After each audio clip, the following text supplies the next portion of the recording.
a small bio about Roseanna. It's Roseanna M. White. She is a best-selling Christie Award-winning author who has long claimed that words are the air that she breathes. When not writing fiction, she's homeschooling her two kids, editing, designing book covers, and pretending that her house will clean itself. Roseanna is the author of a slew of historical novels that span several continents and thousands of years. Spies and war and mayhem always seem to find their way into her books to offset her real life, which is blessedly ordinary. You can learn more about her and her stories at rosannamwhite.com. Now, I will be putting that in the chat, so you'll be able to see that. I'll be doing her contact information periodically in the chat. But before I turn it over to Roseanna, I want to make 3 requests of you. The first one is that if you have a question, to please put it in the chat and type the word question before you actually type the actual question. So that way it's going to help me to locate the questions fast. If I missed your question, it is not personal. It is not. I just missed it. So go ahead and just type it back in there again, but make sure you start with the word question before you retype it. Excuse me. The second thing that I need you to do is to make sure that you have a pen and a pad of paper, because I know that you're going to want to take a ton of notes because there's going to be a lot of information. And the third thing that I need you to do is to type the word ready into the chat, because we want to make sure that you are ready to start. Because if you're not ready to start, there's really no point in starting. So I need you to type that word in there, ready, ready, ready. Just type ready in there so we know it's time for Roseanna to go ahead and start teaching. Okay, so I'm going to go ahead and I will be monitoring the chat. So let me look at this. Hey, I'm seeing lots of ready. Everybody's ready. Yeah. There you go. All right. So take it away. It's all yours. Okay, so this one I am actually doing a screen share, which I've done on Zoom, but not in the webinar yet. So let me pull up my slideshow here. I don't like to generally use slideshows because they distract me, but this one kind of requires a slideshow. All right, so this is a fun-filled look at the cover design process. So I have been designing my own covers since I was, this big. When I started writing, I would always draw a cover to go along with my story. And so as I got a little older and got computers, I would do them in Paint or Painter or whatever I had on my computer. Eventually, I ended up with Photoshop somehow. I'm really not even sure where I got the first version of Photoshop that I had in college. And I started playing around in there and learning how to do it. So I was terrible, totally self-taught. But as we started Whitefire Publishing, we hired a real cover designer, just putting that out there, real cover designer.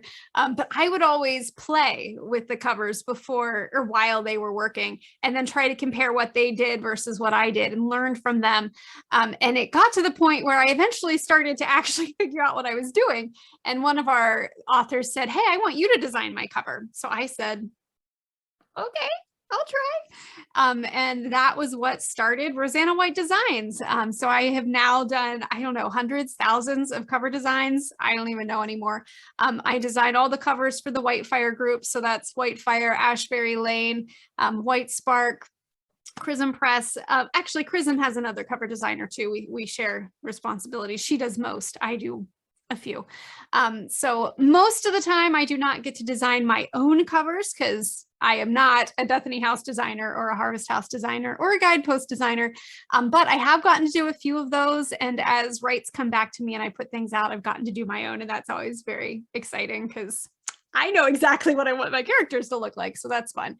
But I love being creative, and I love putting a face to a story. I know how important it is, right? This is the first thing, the first impression that our book makes on someone. So having a really great cover is important.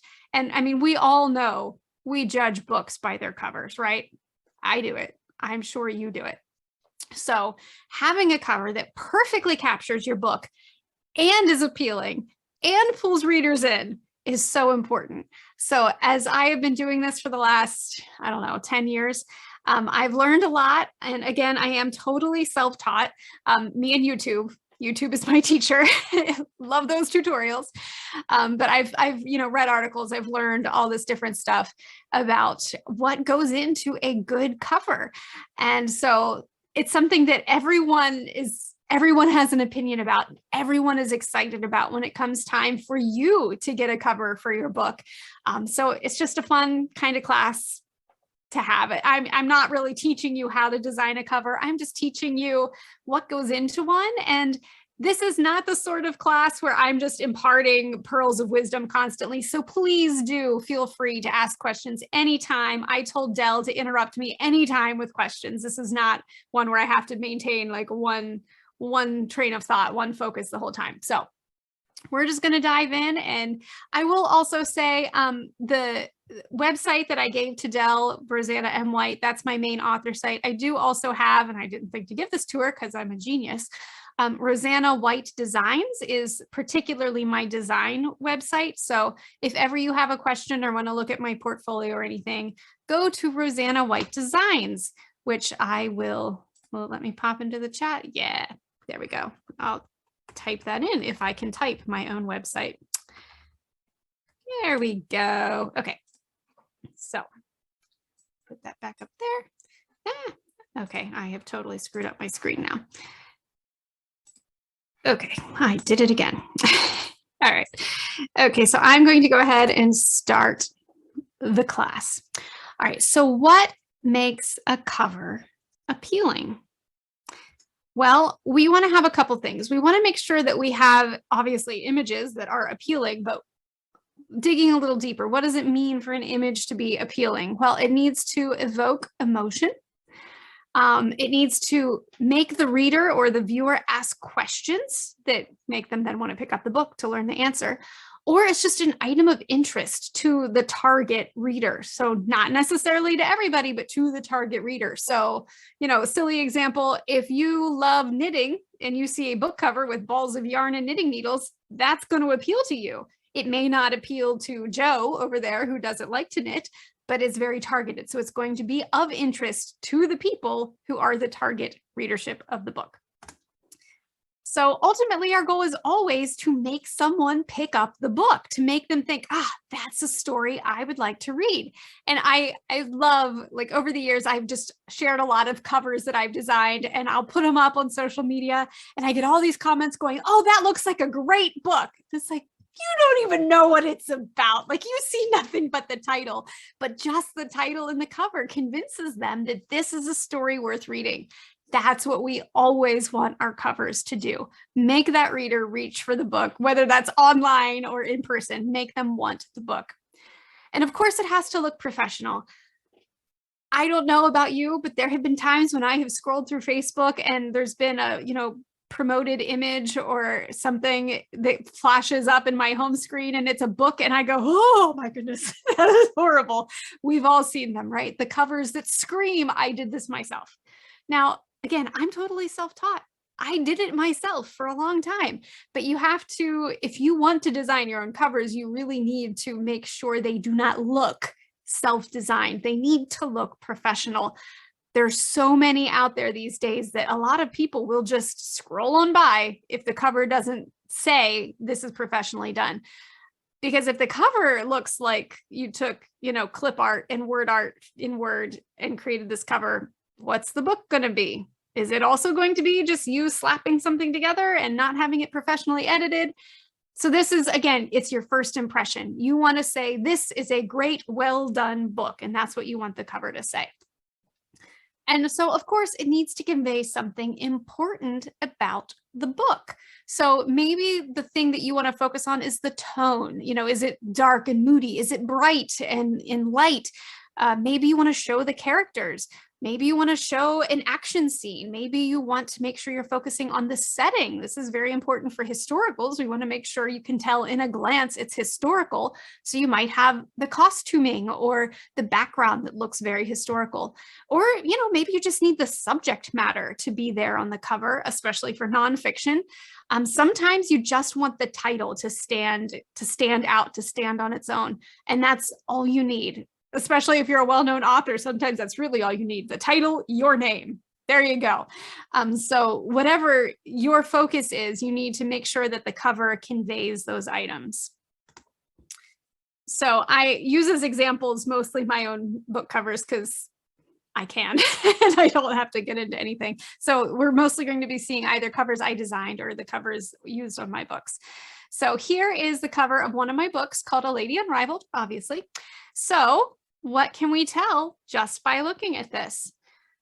So what emotion do you get from this cover? Well, she's got a little tiny smile on her face. She's not like outright smiling, but a little grin. So when I put in my requests for what I wanted on this cover, I said, okay, this is Ella. She has to be smiling. She's smiling all through the book. The hero is making a point of pointing out she's always smiling. Why is she always smiling? So it didn't have to be a big smile, but she needed to have a little smile. So you see that she's pleasant. This looks like fun, maybe witty. And that is what, hopefully that's what you get from this cover, because that's kind of what the tone of the book is. So I had some people when they first saw it say, man, that really makes me ask, what is she grinning about? She looks like she's up to something. And Ella is always up to something. So again, perfect. They nailed the expression on the cover model here. And interest. You could also tell at a glance that this is Edwardian. You can tell by the dress she's wearing, the style of her hair, the little thing in her hair, the necklace that she's wearing. You know this is a historical, and based on the fact that it has a girl front and center on the cover with pretty type as the title, you can pretty much guess it's going to be a romance. And that would be correct. It's a historical romance. So readers who love historical romances can take one glance at this cover and say, yep, that's what I want, and pick it up and run with it, go from there. So this is another of my books, The Number of Love. So we're going to look at the same thing here. Now, very, very different tone, right? This is not the bright and well-lit Ella. This is dark and moody, which is very appropriate. This one is set during a war, first of all, and my character is a cryptographer. So it got more serious tones than the other one. And it's going to hit some different notes. So this one will hopefully make you think contemplative, moody, because Margot is all those things. She's contemplative and moody. So that's what we wanted to convey in this story and with this cover. And just for reference, okay, a little background on this cover. First of all, they did the photo shoot for this cover on my birthday. So my editor actually took some just, cell phone photos of the photo shoot, like as it was in progress, and sent it to me on my birthday. And I was like, best birthday present ever. Oh my gosh. So it was hilarious to see because they did this in studio. So they literally had a window clamped beside her and the model standing here by the window, and they had all the lighting very specially placed. So it was just so cool to get to see it and get a little glimpse of the cover model before I saw the cover itself. And I was like, it's Margot. So that was great. But anyway, this cover, usually we send in a cover questionnaire. If you hire a designer for an indie project, you'll hire your own cover designer and they will have you fill out a questionnaire. So for this one, I had a very clear vision, and usually when I have a very clear vision, I can guarantee they will not use it. They always have another vision. But in this one, this was exactly what I asked for. I was like, I want Margot at a window tracing the number 18 into the condensation on the window, because that's a scene from the book and I wanted it there, and they loved it, and that's what they did. And I love this cover. Anyway, behind the scenes there. So obviously it asks questions. Why is she writing the number 18 on a window? What's on the other side of the glass? These are really crucial questions to the story. So I'm not just going to tell you the answer. I'll just tell you it's a really important part of the story. And of course, then again, we have the interest. You can tell it's a historical setting from the finger waves in her hair. It speaks of romance. We have love right in the title, obviously. but it also speaks to numbers, not only in the title, but she's writing the number 18. She is in fact a mathematician. So she sees the whole world through mathematics, and she hears God in numbers. She prays in numbers. So this is a huge part of the story. So it's like, we need a number on the cover. She needs to be writing the number 18. So, you know, this cover did a great job of really accurately presenting the story and the heroine, the setting, and the interest that's going to be in here. No one is surprised when they read the back and realize it's about a mathematician who is, you know, breaking codes during World War I. So Bethany House totally nailed this one. So it also has to make you want to pick up the book. There are plenty of covers out there that you can recognize are interesting or ask a question or evoke an emotion, but that doesn't mean it's an emotion you want evoked in you, so you might not pick it up. So I love using this one as an example because A Name Unknown has something that makes it universal, and that is the fact that the cover of the book has books, because you know what readers love? Books. I love any cover with books on it. I'm like, give them all to me. All the covers with books. I want them all. I don't care what it's about. If it's got books on the cover, I want to read the book. So this one, Rosemary, she's actually posing as a librarian. She is not really a librarian. She, in fact, does not love books, which is ironic, and that's why I did it. But I love the fact that it's got the beautiful rich colors on those books, and it really draws you in. So this image is going to appeal to my target audience of readers, but also you can tell from her dress that it's historical. Again, we've got the waves in the hair, historical, the old books, historical. So it's going to appeal to your target audience.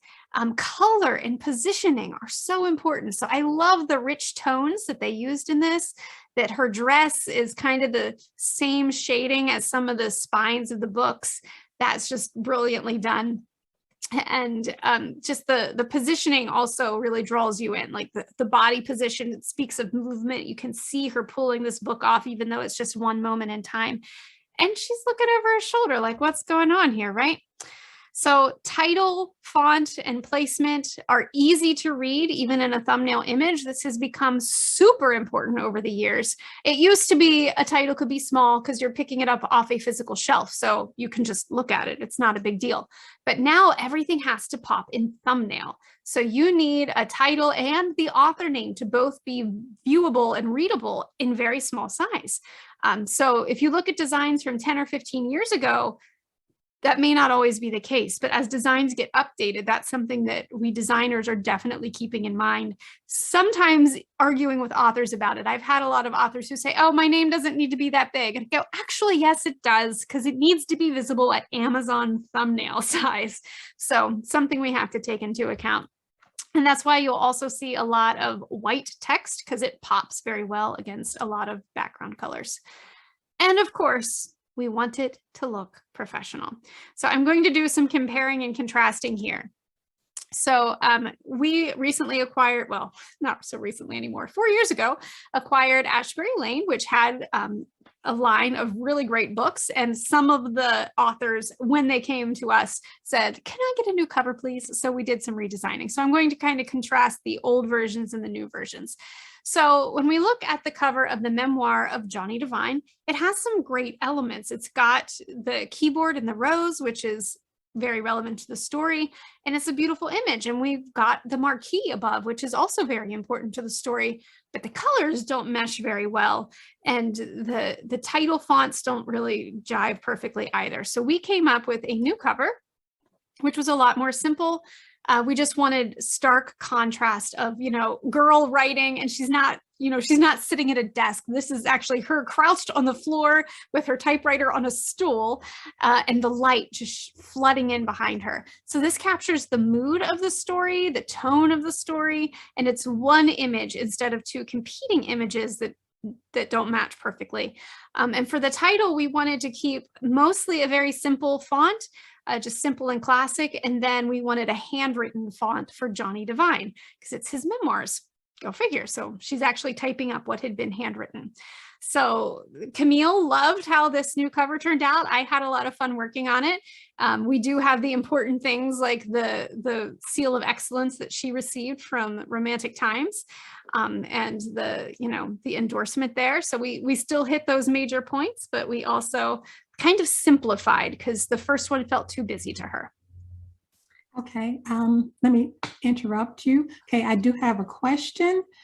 And the question is, does the font of the title affect the subtitle in any way? Does the font of the title affect the subtitle? Mhm. As in, do they have to be in the same font? Or I'm not sure I totally understand the question. They can clarify a bit. Okay, yeah, if you would just retype that and kind of clarify that. Now, I do have a somewhat related question to that. So I understand that the title definitely needs to be large enough so that it will show up well on Amazon. What about the subtitle? Subtitles do not have to be quite as visible, unless it's if that's just as important to you as the title, then you want to make sure it's prominent. Most of the time in a thumbnail, subtitles don't have to be quite so prominent. It's okay if you have to click in to read the subtitle, if that's okay for you. Okay. All right. So I don't see that redone yet. Okay, I do have a section in here coming up that addresses fonts, so maybe we will answer their question in that. In short, if the question was if they have to be in the same font, they do not. But generally speaking, we do limit the number of fonts on a cover, which again, we'll talk about more fully in a little bit because we'll get to the font section. Okay, actually, she said that we did answer it. So awesome. Okay. All right. Okay, so next up, we got a bunch of backlist from Melody Carlson with Whitefire, and she had already had them out with on her own once, and this was the early days of ebooks when people just kind of got covers and threw them up, and we didn't know yet what really popped in a small thumbnail. So in this cover, I mean, there's nothing.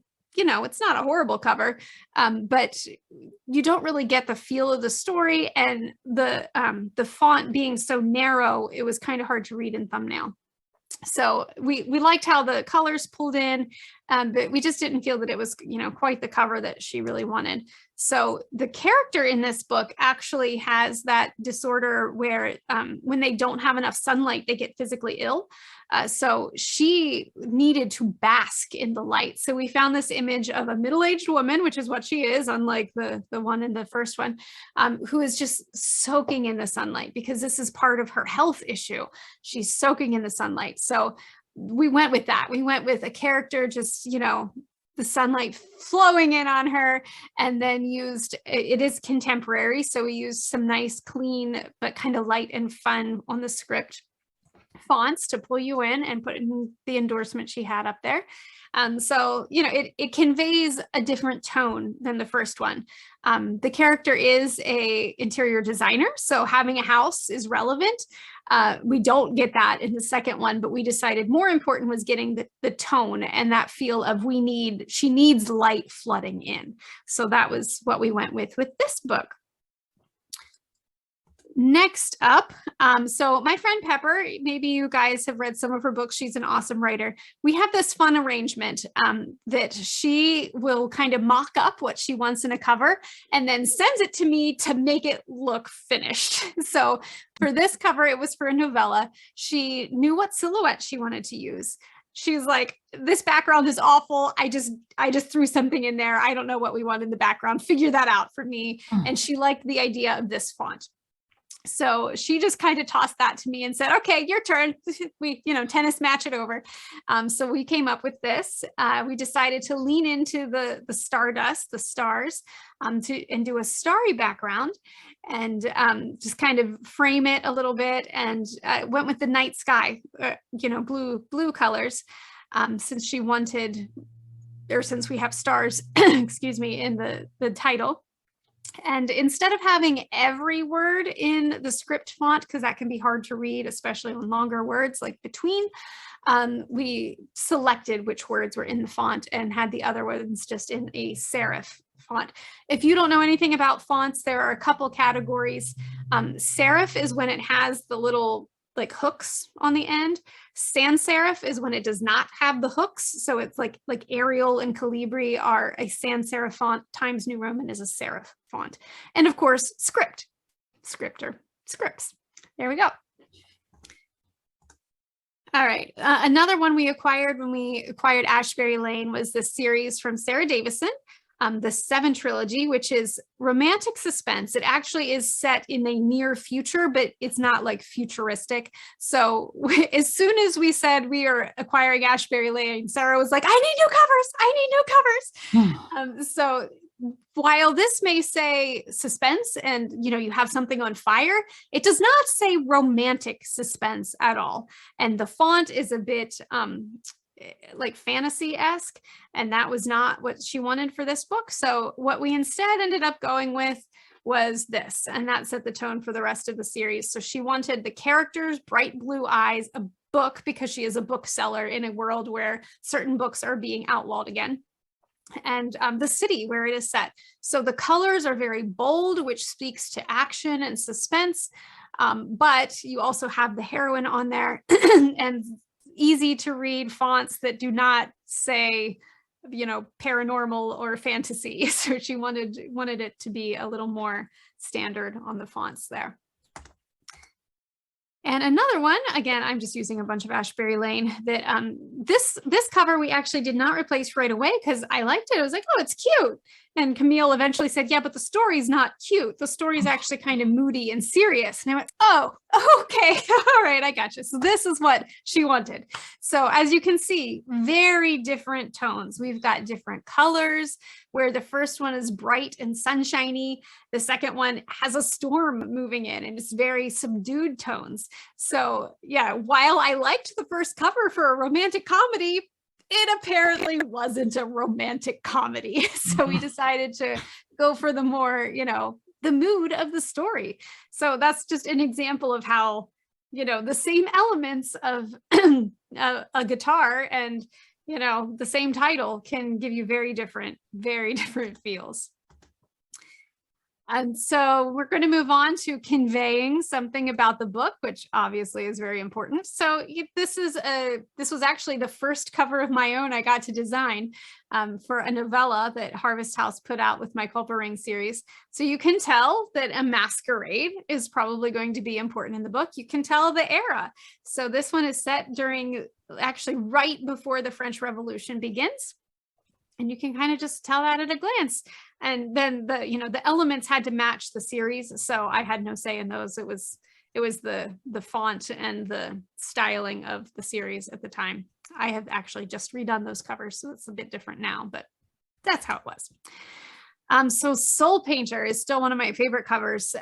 We designed this for a wonderful book by Kara Licht that is about a woman who is a total recluse. Like, she doesn't go out of her house in Chicago in the 1800s. And she looks down and watches the people walking by and paints their portraits, not as they are, but as they will be. So it's actually prophetic painting, which is such a cool concept, right?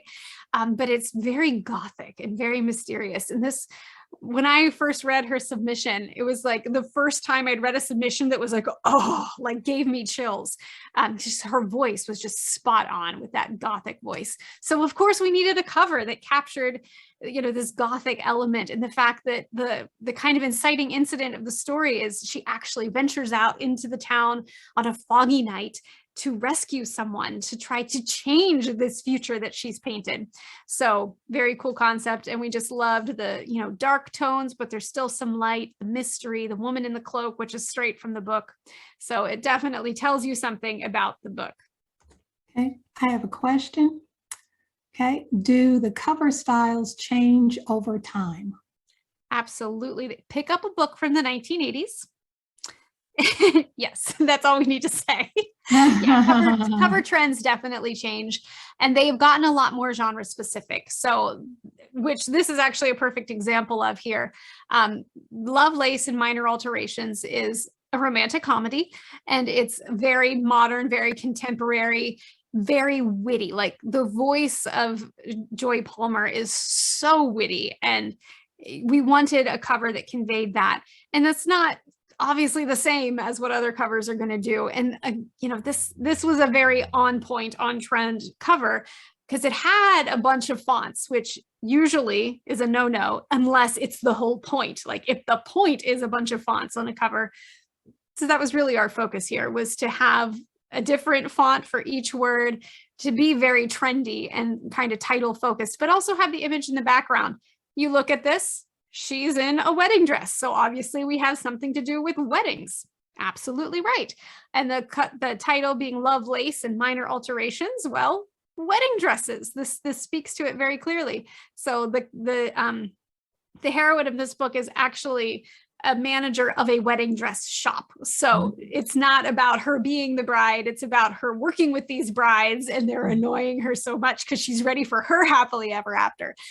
So, you know, we get the attitude of the bride here. And it was just, you know, exactly what she was looking for. So. Okay, great. All right, and I have another question that just came in. Okay, just for clarification, these are all real people and models and not computer drawn? All the ones I've shown thus far are using stock photography. So they are all real people. There's a huge trend of covers that do not use photography, but use graphics and images. I'm trying to think if I have any of these in my slides. I do have a couple. So we'll see a couple examples of those. That tends to be genre specific. Like some use graphics more, vector images, drawings, some use photography more. Okay. So here's one that has, I guess it does have a photograph, but not of a person. So you look at this and you can tell that it is suspense. You've got the title tilted. That's called a Dutch angle in film world anyway. And that speaks suspense. So for whatever reason, when we see something crooked, we think suspense. So that's what we went with this, just a very bold title. It's set in Mexico. So we wanted the kind of native symbols behind and a Mexican landscape. So. Okay. All right. And one more question came in. Awesome. Okay. Now, do people come to you just to update the covers because they are dated? Sometimes, yes. I have quite a few people who have come to me just wanting covers updated. The ones that we acquired through Whitefire, they're already our authors at that point. So they, you know, I frequently have our authors who just say, hey, can I get a cover refresh? And I say, yeah, sure. I have also been hired quite a lot lately by established authors who have gotten their rights back on books, on the books that have gone out of print. So they're putting them back up independently and they need a new cover. So they have been coming to me for that. And that's been really awesome because I've gotten to work with some of the authors that were my favorite authors, like growing up. I've actually designed the covers of some of the books that got me into Christian fiction. So that was really cool. Working with Stephanie Grace Whitson and Lorraine Snelling. And I grew up reading their books. So when they come and say, hey, will you design the cover for Redbird? I'm like, yes, I will. So yeah. But yes, I do get clients who come to me asking me to do that. So I think I'm a bit tight on time here. So power through some of these. You've this got one, 20 minutes left, and you have another question. Do you want to hold that question? go ahead and throw it out. Okay. All right. So do you send the covers formatted to upload on Amazon? When I send a cover to an author, a client, I send a JPEG of the resolution that is necessary for any online updating or uploading, which is 300 dots per inch or DPI. So yes, I send any cover designer is going to send you an image ready to be uploaded. And if you're doing a print book, we would also get the print template that's, the correct sizing and do that and send that to you in a PDF, which is what all of the people require for print publication. So yeah, the designer handles getting you the file in the correct formats. So, sorry. We can tell at a glance that this is a historical. We have a kind of rustic cabin setting. but the light speaks to the hope of that book. So this one, fun. You can tell at a glance this is fun, right? The way that the hero and heroine are juxtaposed. The font choice, the colors all speak to the tone that this is a historical. Yes, you can tell in a glance, but it's a fun historical. And this one was actually 2 novellas grouped together. And obviously you can tell at a glance that it's Christmas, but also that it involves viewing something. So it is movies, but they wanted it to be on a tablet instead of a screen because we are in a streaming society these days. And this one was actually nonfiction. She wanted it to be a Christian version of a Cosmo magazine with the face hidden, but it was, you know, it's a Christian sex talk. So we wanted to have that magazine feel, but still put all the relevant stuff for the book in there. So we did the fonts and the positioning to kind of mirror a Cosmo magazine. And this one, again, suspense, right? Like you can tell at a glance. We've got a target on a girl's forehead. It's bad. Bad news. Run away quickly. And the font choices, again, those bold sans serif fonts are ones that are typically used for suspense novels. Throwing a few kids books in here, you can tell at a glance this is a middle school book. So speaking of photography, this one actually combines digital art, which is the background, with a photograph that has been digitized and had a filter put on it. The picture actually was of my daughter. So this is my daughter at age 8 on my cover. So super fun. And these are 2 nonfiction books that go together. So we have some branding. You can tell that they go together, right? The tops are the same fonts, silhouettes the same, but you know, these speak to being nonfiction, being educational. That's what we wanted for these.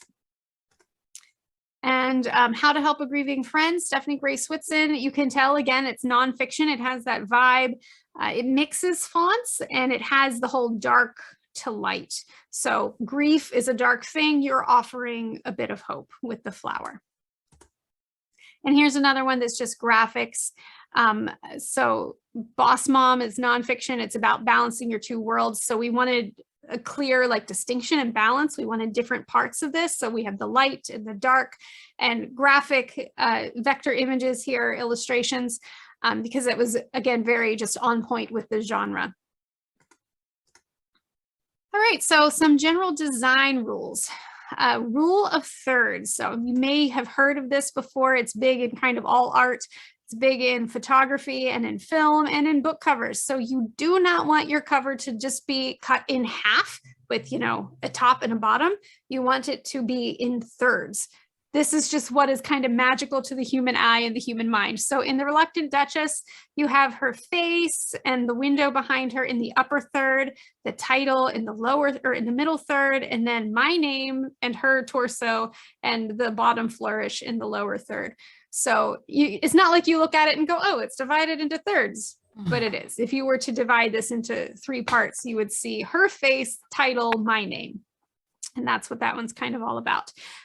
Just for reference, I just found this dress. So I was looking up Edwardian dresses and I was led to a site where you could buy them. And someone had this dress and it said, as featured on The Reluctant Duchess by Roseanna White. I was like, so if anyone wants to give me $1,500 to buy this dress, I was like, can you cut a 0 off? I'd buy it if it were $150, but it's expensive. Anyway. So we want lines that draw the eye toward the important aspects.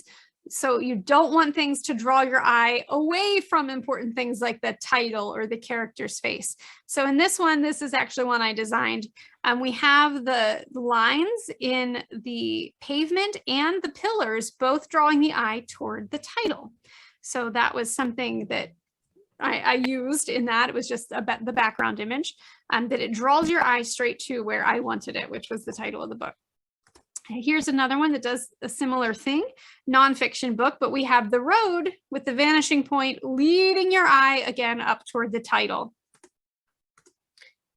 So fonts, you want to use fonts that are appropriate to your genre. So this one can use a fun kind of childish font because it's a kid's book and it screams kid's book, and that's fine. And also placement of fonts is important. With kids books a lot, especially, you have something like with a curve when it's a character name and then like the title of the book itself, like Harry Potter and the Sorcerer's Stone, Riley Flynn and the Runaway Fairy. So movement of the title fonts can be very important in certain kinds of books. Okay, you've got a little less than 10 minutes. All right, we've got lighting matching the light source like that. And limit the fonts you use, unless, of course, that's the point of it. For a lot of times you'll use a script just as an accent and then more easily read fonts for the main thing. And again, the exception that I already talked about. And you want colors that convey mood, which I already showed you a couple that do that. This one, looking at what the book was about, I came up with this. And then she's like, that's beautiful, but it's not at all the tone that my story is. So we ended up with that. Very different, right? So going from dark and kind of moody to bright, and that was the one that fit her book better. So you definitely want to make sure you're choosing the right fonts for your genre. Historicals usually use a serif font or a more historical looking script like these. Suspense and thrillers usually use a bold sans serif font like these. Often they will have some distress on them. So you can see where it looks like things have been kind of chipped out. That's distress. Contemporaries will often have fun scripts or more modern looking scripts. And with nonfiction, you have a lot of freedom, but it has to match the tone and the point of the book. And so a couple minutes of behind the scenes stuff here. This one, we did a photo shoot, and this was the original cover you see, and I did a redesign recently and used the same model, but a very different background. So it was kind of fun to redo that. This beautiful model's name is Perla. And we actually do own the bracelet that she's wearing. A jeweler in Greece designs these bracelets, and I asked him if I could use the picture of it for the cover, which he allowed me to do for the original. Then he actually sent me a bracelet. So for the redesigned cover, we took a picture on my daughter of the bracelet. In these books, all from White Fire, these are actually the same cover model, which you can probably tell if you look pretty closely. My niece Jana got to be on 4 different covers, so several years apart, but it was fun to use her for those designs. This is actually the author's daughter, who is a ballerina, so she got to do the leaping, posing, and the costume was made by another friend of mine. These are also the author's daughters. The first one was actually a daughter she gave up for adoption and then was reunited with. So it was having her pose as the character was actually part of their reunion story. So that was really cool. And you can get their story in a book called Finding Sarah, Finding Me. And then her other daughter, who was born many years later, then of course had to be on the second cover. So these two are in a series, and these are Christine's 2 daughters.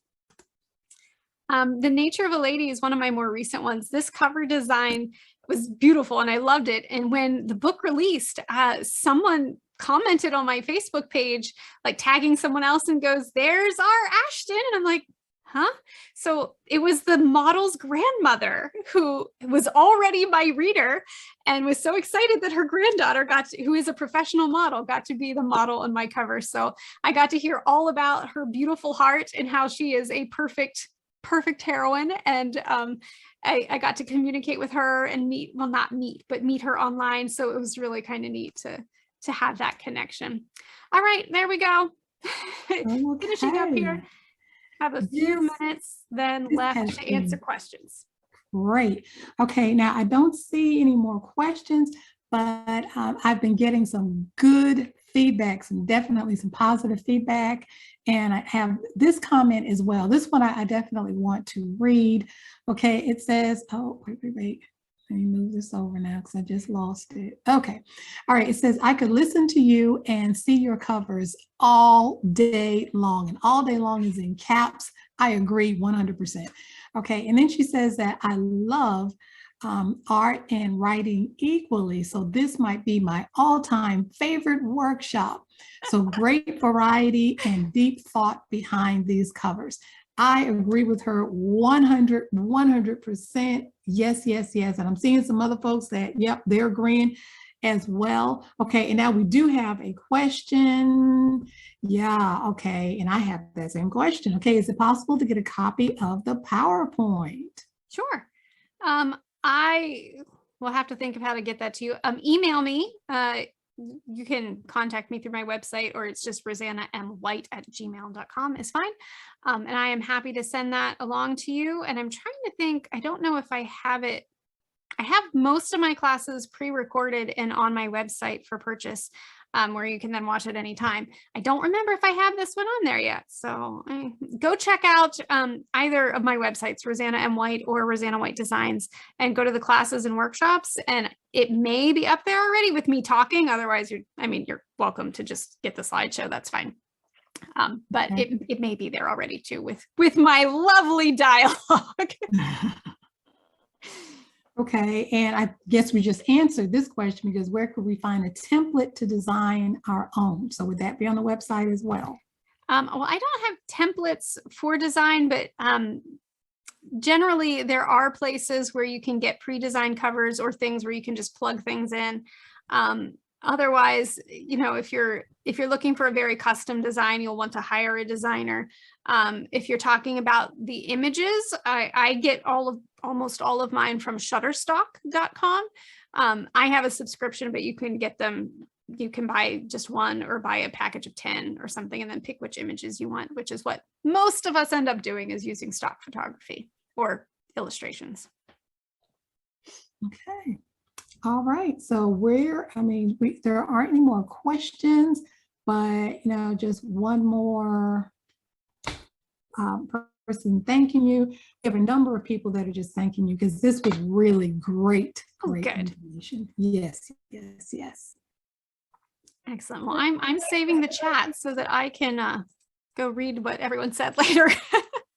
It's good things. It'll make you happy. Now, you know what? Wait until you have a really bad day, then read the chat, because it'll perk you right up. Yep. Very, very true. I love doing that for sure. So you use, excuse me, you use stock photography for the background, and then you have, excuse me, I'm losing my voice, a model that you put on it. Most of the time when it's me doing the designing, because most of my clients are indie publishers, they do not have budgets for photo shoots. So most of the time I use totally stock photography, but multiple pieces. So I'll have a background image, sometimes multiple background images that I put together. I will have model photos, sometimes many photos that go into building a model. There are some, we call them the Frankenstein ones, where it's like one face and different hair, sometimes a different model's lips, and who knows how many pieces go into building a historical costume. Sometimes I have a skirt and a shirt and a bow, and, who knows. And sometimes they're holding something that was separate. So I do a lot of photo manipulation with my designs, which can involve 10 photos, 12 photos, 20 photos, who knows, taking different pieces and adding them in. So my job is to make sure you can't tell that it was done that way. And you always use Photoshop to do that? Yeah, that's what I use. There are other programs, but I have Photoshop and don't know the other ones. So that's what I use. Yeah, look, use what you have. So yep. And what you know. Yes. What you know. Absolutely that. Wow. Oh, wait, there's something else. Well, thank you, Sandy. Yeah. Versatile speaker. Yeah, I've done it all. I'll talk about anything. And I have to make a comment regarding using PowerPoint, because most of the time when people say that they're going to use their slides or their PowerPoints, like, oh, no, tell me no. It's usually a real snooze.